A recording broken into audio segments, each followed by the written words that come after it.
ಮನದಲ್ಲಿ ನೋವು, ಮುಖದಲ್ಲಿ ನಗು, ಇಷ್ಟೇ ನನ್ನ ಜೀವನ. ಜೀವನದಲ್ಲಿ ಯಾರು ಯಾರಿಗೂ ಅನಿವಾರ್ಯವಲ್ಲ. ಸ್ವಲ್ಪ ಜನ ನಮ್ಮನ್ನು ಇಷ್ಟಪಡ್ತಾರೆ, ಇನ್ನು ಕೆಲವರು ಇಷ್ಟಪಟ್ಟಂತೆ ನಟಿಸ್ತಾರೆ, ಇನ್ನು ಕೆಲವರು ಅವಶ್ಯಕತೆಗೆ ತಕ್ಕಂತೆ ನಮ್ಮನ್ನ ಬಳಸಿಕೊಳ್ತಾರೆ. ಪ್ರಾರಂಭದಲ್ಲಿ ತೋರಿಸಿದ ಪ್ರೀತಿ, ಕಾಳಜಿ ಕೊನೆ ತನಕ ಯಾಕಿರಲ್ಲ? ಎಲ್ಲ ಕೆಟ್ಟ ಪರಿಸ್ಥಿತಿಗಳು ಒಂದೊಂದು ಪಾಠವನ್ನ ಕಲಿಸ್ತವೆ. ಅದು ಕಲಿಸುವ ಕೊನೆಯ ಪಾಠವೇ ಆಗೋದೆಲ್ಲ ಒಳ್ಳೆಯದಕ್ಕೆ. ಜಾರಿ ಬಿದ್ದಾಗ್ಲೇ ಜವಾಬ್ದಾರಿ ಹೆಚ್ಚಾಗೋದು, ಕಷ್ಟ ಬಂದಾಗ್ಲೇ ಜೀವನ ಗೊತ್ತಾಗೋದು. ಕೈ ಹಿಡಿದು ಭವಿಷ್ಯ ಹೇಳುವವರು ಬಹಳ ಜನ ಸಿಗ್ತಾರೆ, ಆದ್ರೆ ಕೈ ಹಿಡಿದು ಭವಿಷ್ಯ ರೂಪಿಸೋರು ಸಿಗೋದ್ ಕಷ್ಟ. ಬಿಟ್ಟು ಹೋದವರು ಮುಖ್ಯವಲ್ಲ, ಹೋಗುವಾಗ ಏನು ಕಲಿಸಿ ಹೋದರು ಎನ್ನುವುದು ಬಹಳ ಮುಖ್ಯ. ದೇವರೇ ಸೃಷ್ಟಿಸಿದ ಮನುಷ್ಯರೇ ಶಾಶ್ವತವಲ್ಲ, ಇನ್ನು ನಮಗ್ ನಾವೇ ಸೃಷ್ಟಿಸಿಕೊಂಡ ಸಂಬಂಧಗಳು ಶಾಶ್ವತನ? ತಪ್ಪನ್ನ ತಪ್ಪೆಂದು ಹೇಳುವುದು ತಪ್ಪಲ್ಲ, ತಪ್ಪನ್ನು ತಪ್ಪೆಂದು ಹೇಳಿದಕ್ಕೆ ತಪ್ಪಾಗಿ ಅರ್ಥೈಸಿಕೊಳ್ಳುವ ಮನೋಭಾವ ಹೊಂದಿರುವವರೊಡನೆ ವಾದ ಕಿಳಿಯುವುದು ಖಂಡಿತ ನಮ್ಮದೇ ಬಹುದೊಡ್ಡ ತಪ್ಪು. ಯಾರ ಜೊತೆ ತುಂಬಾ ಮಾತಾಡಬೇಕು ಅಂತ ಆಸೆ ಪಡ್ತೀವೋ ಅವರಿಗೆ ನಮ್ಮ ಜೊತೆ ಮಾತಾಡೋಕೆ ಟೈಮ್ ಇರಲ್ಲ. ಯಾರನ್ನು ಕಳ್ಕೋಬಾರ್ದು ಅಂತ ಒಳ್ಳೆ ಉದ್ದೇಶದಿಂದ ಪ್ರತಿ ಬಾರಿಯೂ ನಾನೇ ತಲೆಬಾಗಿದೆ, ಆದ್ರೆ ಪ್ರತಿ ಬಾರಿಯೂ ನನಗೆ ನೋವಾದ ಕಾರಣ ಬಾಗುವುದನ್ನೇ ಬಿಟ್ಟು ಬಿಟ್ಟೆ. ಈ ಜಗತ್ತಲ್ಲಿ ನಟನೆಗೆ ಸಿಗುವ ಬೆಲೆ ನಿಜವಾದ ವ್ಯಕ್ತಿತ್ವಕ್ಕೆ ಸಿಗೋದಿಲ್ಲ. ಈ ಯುಗವನ್ನು ಕಲಿಯುಗ ಎಂದು ಸುಮ್ಮನೆ ಕರೆಯಲಿಲ್ಲ. ಇಲ್ಲಿ ಜನರು ಒಳ್ಳೆಯದನ್ನು ಮಾಡುವುದಕ್ಕಿಂತ ಹೆಚ್ಚಾಗಿ ಒಳ್ಳೆಯವರಂತೆ ನಟಿಸ್ತಾರೆ. ಪ್ರತಿಕ್ರಿಯೆ ತಕ್ಷಣ ಕೊಡಬೇಡಿ, ಸ್ವಲ್ಪ ಕಾಯಿರಿ, ಸಮಯ ಬಂದಾಗ ಸರಿಯಾಗಿ ಕೊಡಿ. ಪದೇ ಪದೇ ಒಂದು ಮನಸ್ಸಿನ ಮೇಲೆ ನಿರಂತರ ಪೆಟ್ಟು ಬಿದ್ರೆ ಆ ಮನಸ್ಸು ಕಲ್ಲಾಗಿ ಮೌನವಾಗಿ ಬಿಡುತ್ತೆ. ಮತ್ತೆ ಯಾವತ್ತೂ ಆ ಮನಸ್ಸು ಮೊದಲಿನ ತರ ಇರಲ್ಲ. ಒಂದು ಮರೆಯುವ ಪ್ರಯತ್ನ ಮಾಡುತ್ತೆ, ಇಲ್ಲಾಂದ್ರೆ ಮರೆಯೋಕ್ಕಾಗದೆ ಕೊನೆಗೆ ಒಂದು ದಿನ ಸತ್ತೇ ಹೋಗುತ್ತೆ. ಕೆಲವು ಬಾರಿ ನಮ್ಮ ಒಳ್ಳೆತನವೇ ನಮಗೆ ಮುಳ್ಳಾಗುತ್ತೆ. ನೋವು ದುಃಖ ಇರದಿದ್ದರೆ ಮನುಷ್ಯ ಭಗವಂತನನ್ನೇ ಮರೆತು ಬಿಡ್ತಿದ್ದ.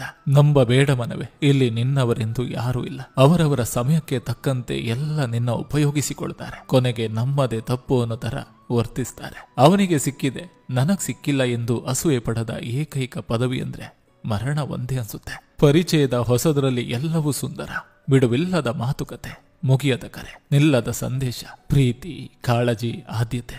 ಸ್ವಲ್ಪ ಸಮಯದ ನಂತರ ಯಾವುದು ಮೊದಲಿನಂತೆ ಇರೋದಿಲ್ಲ. ಕಾರಣ ಇಷ್ಟೇ, ಬದಲಾವಣೆ ಜಗದ ನಿಯಮ. ನನ್ನಿಂದ, ನನ್ನ ಮಾತಿಂದ, ನನ್ನ ಮೆಸೇಜಿಂದ, ನನ್ನ ಕಾಲಿಂದ, ನನ್ನ ನಡವಳಿಕೆಯಿಂದ ನಿಮ್ಮ ಮನಸ್ಸಿಗೆ ನೋವಾಗಿದ್ರೆ ಸಾರಿ, ಇನ್ಮೇಲೆ ಯಾವತ್ತೂ ಕಾಲ್ ಅಥವಾ ಮೆಸೇಜ್ ಮಾಡಲ್ಲ. ದುರಹಂಕಾರ, ಅಹಂಕಾರ, ಅಧಿಕಾರ ಯಾರಿಗೂ ಶಾಶ್ವತವಲ್ಲ. ಅದು ಕೇವಲ ಸಮಯವಿದ್ದಾಗ ಮಾತ್ರ. ಇದು ಜೀವನ ಸತ್ಯ. ಕನಸುಗಳು ಬಣ್ಣವಾಗಿರಬೇಕೇ ವಿನ ಬದುಕೆ ಬಣ್ಣವಾಗಬಾರ್ದು. ನೀವು ಒಳ್ಳೆಯವರಿಂದ ಮಾತ್ರಕ್ಕೆ ಜನ ನಿಮ್ಮನ್ನ ಪ್ರೀತಿಸ್ತಾರೆ ಅಂದ್ಕೊಳ್ಬೇಡಿ. ಸುಲಭವಾಗಿ ಬಳಸಿಕೊಳ್ಳಲು ಕಾಯ್ತಿರ್ತಾರೆ ಅಷ್ಟೇ. ದಿನದ ಪ್ರಾರಂಭದಲ್ಲಿ ಅನ್ಸುತ್ತೆ ಹಣ ಇದ್ರೇನೆ ಜೀವನ ಅಂತ, ಸಂಜೆ ಮನೆಗ್ ಬಂದಾಗ ಅನ್ಸುತ್ತೆ ನೆಮ್ಮದಿ ಇದ್ರೇನೆ ಜೀವನ ಅಂತ. ಎಷ್ಟು ಒಳ್ಳೆತನ ಇದ್ರೆ ಏನು ಕಣ್ರಿ, ಜನಕ್ಕೆ ಇಷ್ಟ ಆಗೋದು ದುಡ್ಡಿರೋದು ಮಾತ್ರ. ಜೀವನದಲ್ಲಿ ತಾಯಿಯ ಜೋಗುಳ ಎಷ್ಟು ಶ್ರೇಷ್ಠವೋ ತಂದೆಯ ಬೈಗುಳ ಕೂಡ ಅಷ್ಟೇ ಶ್ರೇಷ್ಠ. ಪ್ರತಿಯೊಬ್ಬರ ದುಃಖದಲ್ಲಿ ಭಾಗಿಯಾಗುವ ವ್ಯಕ್ತಿ ಯಾವಾಗಲೂ ತನ್ನ ಸ್ವಂತ ದುಃಖದಲ್ಲಿ ಒಂಟಿಯಾಗಿರ್ತಾನೆ. ಮಾತು ಕೈಯಾಗಿದೆ, ಆದರೆ ಇದೇ ವಾಸ್ತವ ಸತ್ಯ. ಬ್ಯಾಲೆನ್ಸ್ ಎಷ್ಟಿದೆ ಎಂಬ ಅರಿವಿಲ್ಲದೆ ಖಾಲಿ ಮಾಡುವ ಏಕೈಕ ಕರೆನ್ಸಿ ಅಂದ್ರೆ ಅದು ಸಮಯ ಮಾತ್ರ. ಬಾಳೊಂದು ನಿಗೂಢ ಪಯಣ, ಆದಿ ಅಂತ್ಯ ನಮ್ಮ ಇಚ್ಛೆಯಂತಿಲ್ಲದ ಯಾನ. ನೋವು ನಲಿವು ಅನಿರೀಕ್ಷಿತ ಭಗವಂತನ ದಾನ. ಭರವಸೆಯಿಂದ ಬದುಕಬೇಕು ಪ್ರತಿಕ್ಷಣ. ಇರುವೆ ಯಾರಿಗೆ ಕಚ್ಚಿದ್ರೂ ಸಾಯುವುದು ಇರುವೆ ಎಂಬುದನ್ನು ಅರಿತಿರುವ ಮನುಷ್ಯ ಇನ್ನೊಬ್ಬರಿಗೆ ಕೆಡುಕನ್ನ ಬಯಸಿದ್ರೆ ತನಗೆ ಕೆಡುಕುಂಟಾಗ್ತದೆ ಎಂಬುದನ್ನ ಮಾತ್ರ ಅರಿಯೋದಿಲ್ಲ. ಎಲ್ಲರೂ ನನ್ನವರೆಂಬ ಭ್ರಮೆ ಬಹಳ ಇತ್ತು. ಹಿಂದೆ ತಿರುಗಿ ನೋಡಿದಾಗ ನನ್ನ ನೆರಳು ಮಾತ್ರ ಇತ್ತು. ಕಷ್ಟ ಆದ್ರೂ ಪರವಾಗಿಲ್ಲ ಕಣ್ರಿ, ನೋಯಿಸಿದವರ ಮುಂದೆ ನಗುತ್ತಾ ಬದುಕಬೇಕು. ಜೀವನದಲ್ಲಿ ಕೆಳಗೆ ಬೀಳಿಸುವವರು ಬರ್ತಾರೆ, ಮೇಲಕ್ಕೆತ್ತಿ ನಿಲ್ಲಿಸುವವರು ಕೂಡ ಬರ್ತಾರೆ, ಆದ್ರೆ ನಿರ್ಧಾರ ಮಾತ್ರ ನಮ್ಮದಾಗಿರ್ಬೇಕು ಅಷ್ಟೇ.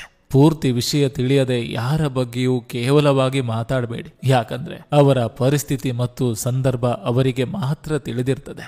ನಾಯಿಗೆ 3 ದಿನ ಊಟ ಹಾಕಿದ್ರೆ 3 ವರ್ಷ ನೆನೆಸ್ಕೊಳ್ಳುತ್ತೆ. ಮನುಷ್ಯನಿಗೆ 3 ವರ್ಷ ಊಟ ಹಾಕಿದ್ರು 3 ದಿನ ಮರೆತು ಹೋಗ್ತಾನೆ. ನನ್ನ ಜೀವನದಲ್ಲಿ ನಾನು ಯಾರಿಗೂ ಮೋಸ ಮಾಡಿಲ್ಲ, ಆದ್ರೆ ನನ್ನವರು ಅಂತ ನಂಬಿಕೆ ಇಟ್ಟು ಮೋಸ ಹೋದೆ ಅಷ್ಟೇ. ನಮ್ಮನ್ನು ಪ್ರೀತಿಸೋರಿಗೆ ಅವರು ನಮ್ಮನ್ನ ಹೇಗೆ ಕಾಳಜಿ ಮಾಡಬೇಕು ಎಂಬುದನ್ನ ಬಾಯ್ಬಿಟ್ಟು ಹೇಳುವ ಅವಶ್ಯಕತೆ ಇರೋದಿಲ್ಲ. ಒಂದು ವೇಳೆ ಅವರು ನಮ್ಮನ್ನು ನಿಜವಾಗಿಯೂ ಪ್ರೀತಿಸುತ್ತಾ ಇದ್ರೆ ಅವರೇ ಅರ್ಥ ಮಾಡ್ಕೊಂಡ್ ಬಿಡ್ತಾರೆ, ನಮ್ಮನ್ನ ಪ್ರತಿ ಕ್ಷಣ ಕಾಳಜಿ ಮಾಡ್ತಾರೆ. ಮನಸ್ಸಿಗೆ ಶಾಂತಿ ನೆಮ್ಮದಿ ಬೇಕಂದ್ರೆ ಕೆಲಸಕ್ಕೆ ಬಾರದ ಮಾತುಗಳು, ಕೆಲಸಕ್ಕೆ ಬಾರದ ವಸ್ತುಗಳು, ಕೆಲಸಕ್ಕೆ ಬಾರದ ಜನಗಳಿಂದ ಆದಷ್ಟು ದೂರವಿದ್ದರೆ ನೆಮ್ಮದಿ ತಾನಾಗೆ ಸಿಗ್ತದೆ. ಹಣವನ್ನು ಕೂಡಿಡುವ ಜಾಣತನಕ್ಕಿಂತ ಎಲ್ಲಿ ಹೇಗೆ ಎಷ್ಟು ಖರ್ಚು ಮಾಡಬೇಕು ಎಂಬ ಜಾಣತನ ಜೀವನಕ್ಕೆ ತುಂಬಾ ಅವಶ್ಯಕ. ಮೋಸ ಮಾಡಿದವರು ಕ್ಷಣಕ್ಕೆ ಸಂತೋಷವಾಗಿರ್ಬೋದು, ಆದರೆ ಮೋಸಕ್ಕೆ ಒಳಗಾದ ವ್ಯಕ್ತಿ ಸುರಿಸುವ ಪ್ರತಿದಿನದ ಕಣ್ಣೀರ ಧಾರೆ ಮೋಸಗಾರನಿಗೆ ಪಾಪದ ಸಮುದ್ರವಾಗಿ ಮಾರ್ಪಟ್ಟು ಅದರೊಳಗೆ ಮೋಸಗಾರನನ್ನು ಮುಳುಗಿಸಿ ಬಿಡ್ತದೆ. ಇದು ಕಟು ಸತ್ಯ. ನಿರ್ಲಕ್ಷ್ಯಕ್ಕೂ ಮತ್ತು ನಿರಾಕರಣೆಗೂ ವ್ಯತ್ಯಾಸವಿದೆ. ನಿರಾಕರಣೆ ನೇರವಾಗಿ ನಿರ್ಧಾರವನ್ನ ತಿಳಿಸ್ತದೆ, ನಿರ್ಲಕ್ಷ್ಯ ನಿಧಾನವಾಗಿ ನಿರ್ಧಾರವನ್ನ ತಿಳಿಸ್ತದೆ. ಚಿಕ್ಕವರಿದ್ದಾಗ ಅಪ್ಪ ಅಮ್ಮನ ಬಳಿ ಸಣ್ಣ ಪುಟ್ಟ ಗಾಯಕ್ಕೂ ಅತ್ತು ಕರೆದು ರಂಪಾಟ ಮಾಡ್ತಿದ್ವಿ. ಆದ್ರೆ ಈಗ ಹೃದಯನೇ ಚೂರು ಚೂರಾದ್ರು ಏನೂ ಆಗೇ ಇಲ್ಲ ಅನ್ನೋ ರೀತಿ ನಗುವಿನ ಮುಖವಾಡ ಹಾಕಿ ಬದುಕ್ತಿದ್ದೀವಿ. ಎಷ್ಟು ವಿಚಿತ್ರ ಜೀವನ.